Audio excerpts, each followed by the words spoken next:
right now in 2026, weed has literally never tested higher or looked better. But if that's the case, then why does so much of it taste like hay? Tastes like nothing, barely gets you high. The next day after buying all that, you wonder, where did all my money go? Well, here's what makes that all the stranger. Right now is actually the best time in history to find the most amazing cannabis on earth. We literally live in a cannabis utopia right now. So the problem isn't that great weed disappeared. The problem is that the industry has gotten really good at catfishing you with the MIDZ. And now in 2026, it gets way worse. Because what they're spraying and infusing into that weed to make it stronger, those MIDZ you're smoking on, they might not even legally be considered cannabis anymore. The legal market has mastered the art of making bad weed look really attractive, just like all those hoochies on Tinder. But guys, we're never getting cannabis catfished ever again. We're gonna swipe left on some MIDZ. So let's get into it. Guys, my name's Josh Grambo. I've been a cannabis grower for 15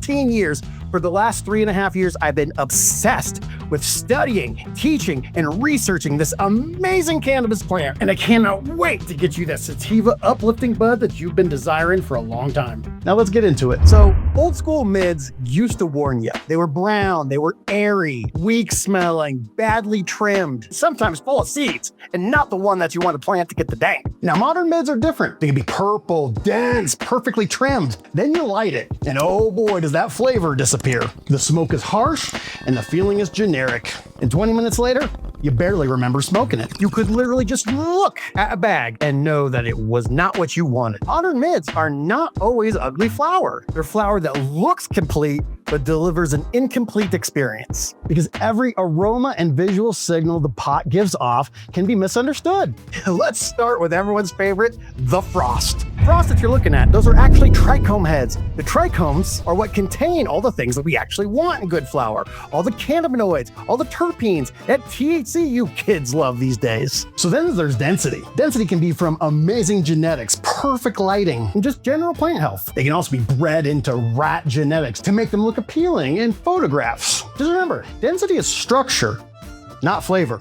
We're going to get into why color and size are meaningless traits. Here's the thing about purple color. Purple can come from lots of things. Purple can come from just cold temps at the end. And large buds, don't even get me started on large buds. What is this, 1997? Okay, these traits aren't necessarily meaningless, but none on their own can prove that flower is actually of good quality. So the plant is covered in those trichomes, but what are those trichomes full of is the question that we have to ask. Look, the industry didn't plan on faking trichomes. They just kind of learned how to cosplay as good weed. Right now, the most powerful mover in cannabis is THC percentage. Customers ask for the strongest flower, THC percentage. Bud tenders point at number, customer buys, and now the brands have learned that higher number means higher sales. Potency is not the same thing as quality. I'm not hating on THC. A 30% THC strain can be phenomenal. It can also be harsh, one-dimensional, and forgettable. THC does not tell you whether aroma becomes flavor. I'd say most high THC flower doesn't give you a superior effect. It just gives you a boring one. Now, if you watch this channel, you know I rail against THC, but I'm not against THC. THC is what gets you high, and God knows I'm not against that. Now, here's the dirty secret between pretty much all of the industry. 80% of people don't even know what they want. So the bud tenders just try to get them out of the store half the time. A company can standardize bud size, select for density, buy expensive packaging, and then print the THC numbers in big, giant letters. But a memorable cannabis experience depends on the right genetics, being grown well, being harvested correctly, dried carefully, cured properly, and stored without destroying all the stuff that we've worked so hard to create. Look, that's the problem with scale. The parts of cannabis that are easy to advertise, unfortunately, those are really durable. And the parts that make it special, those are fragile. So now picture the perfect dispensary jar. The flower is purple. The flower is dense. The label says there's 31% THC. The packaging feels like you bought jewelry. You get home, you open it, and for 10 seconds, it smells amazing. Then you grind it. Right then the aroma starts to fall apart. Then you light it. That flavor, it never arrives. The smoke is rough. You're coughing your ass off. And 20 minutes later, you're not high, and you're starting to think, shit, maybe I got ripped off. And here's the worst part. You might not have even bought bad weed. Well-grown flower is really just potential. Doing things right after harvest. That's what dictates what actually gets to you in the long run. The flower might have been top shelf the day it was taken down. Unfortunately, that doesn't mean that it was top shelf on the day that it was sold to you. Harvested it too early, the chemistry might not be fully developed yet. We gotta let these things mature. Wait too long, and the compounds that we want might start degrading. The things that we want in cannabis called VOCs, volatile organic compounds. And like your ex-girlfriend, you don't treat them right, they don't stick around very long. Dry too quickly and you start trapping in that green chlorophyll haze smell. You guys know what I mean. Dry too far, you lose all the moisture. It doesn't burn right. The smoke will never smooth out, ripen, and mature. You want to avoid the three horsemen of the terp apocalypse: light, heat, and oxygen. Look, quality is a relay race. They take the baton, they all get on the line, and then genetics starts the race. Genetics hands the baton off to the growers. The cultivation team hands that baton off to the harvest team. Harvest team hands that baton over to the dry and cure. Now it's time to store it. And if anybody in this giant marathon drops the baton even one time, the dank don't reach it to you, dude. And now here's one of the real problems that the commercial industry faces, that even perfectly grown, dried, and cured cannabis has one last enemy: time. Cannabis changes instantly once it's cut down. Terpenes volatilize. The moisture starts to escape. And what happens?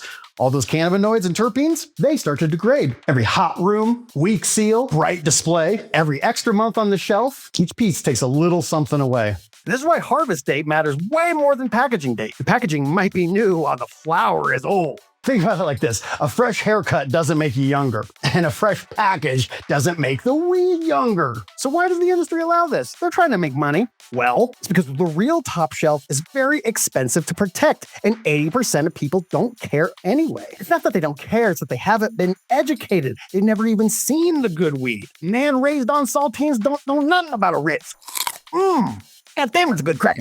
It takes skilled workers, controlled dry rooms, patient curing, good storage, and most importantly, the willingness and education to treat different strains differently. Predictable schedules, reliable procedures, low contamination rate, and long shelf life. Who doesn't want all that? But every batch that gets a little bit too moist is an opportunity for you to lose that entire crop. Mold and mildews are no joke, and our plant is very susceptible to them.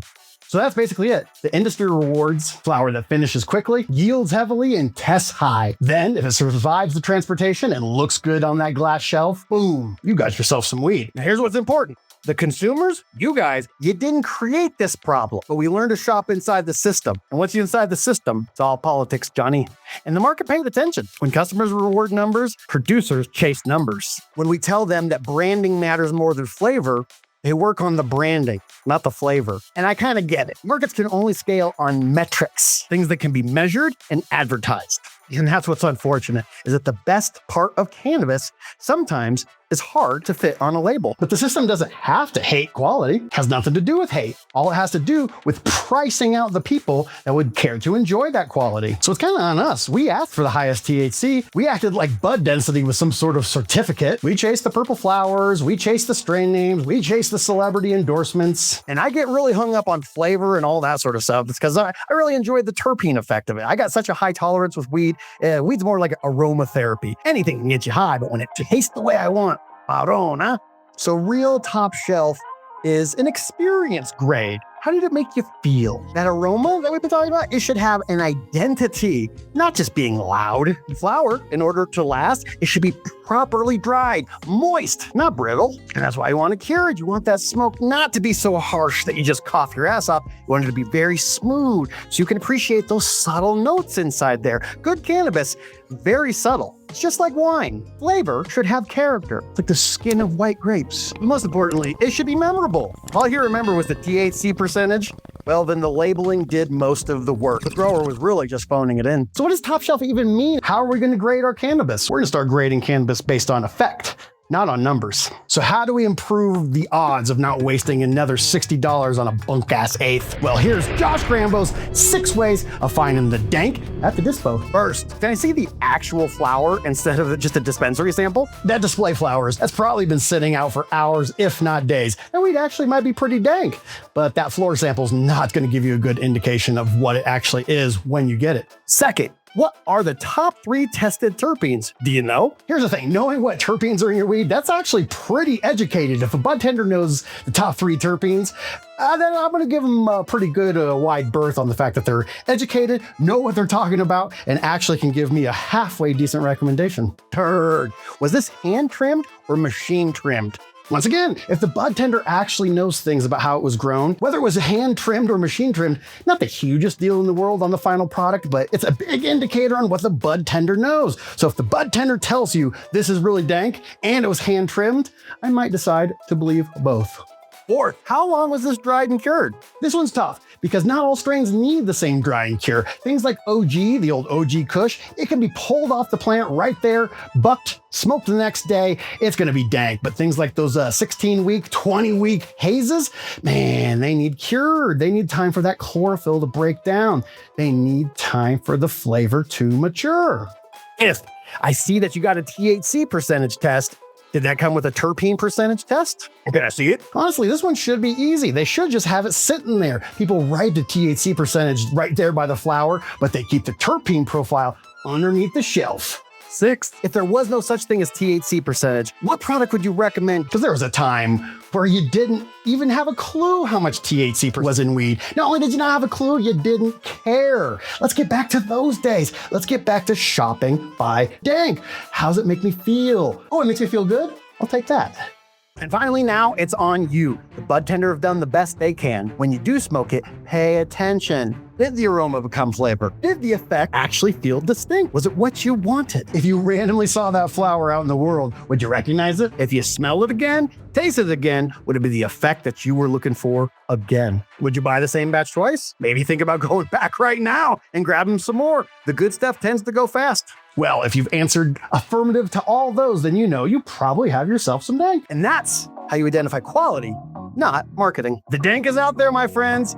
I gotta tell you, I find some of the best weed on earth. I've been smoking for 29 years, and the weed keeps getting better and better every single year. But it's not easy work. Finding good legal weed is just like finding good illegal weed. You gotta find the plug and hold on to them. All right, so right now I need some comments. I wanna read some funny stories. I wanna be inspired. Right now down in the comments, what is the best strain you have ever smoked? Was it 20 years ago? Was it yesterday? Was it while you're watching this video? I wanna know. And on the other side, what strain completely fooled you? What were you so stoked to smoke on, only you realize that stuff was garbage? I wanna know if you have any tips, and if you got any funny stories, leave a comment below. So I'm gonna ask you guys, if you enjoyed this, if you learned something, smoke that like button.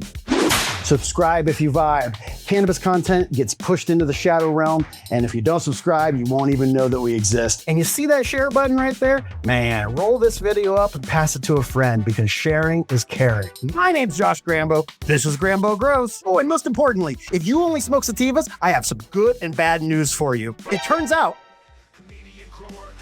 technician, Grambo's the dope on a ganja mission. Cannabis vibe all around this place, with the riff that burns and a beat with bass. From the buds to the labs to the grow room glow, we salute Josh Grambo. Everybody knows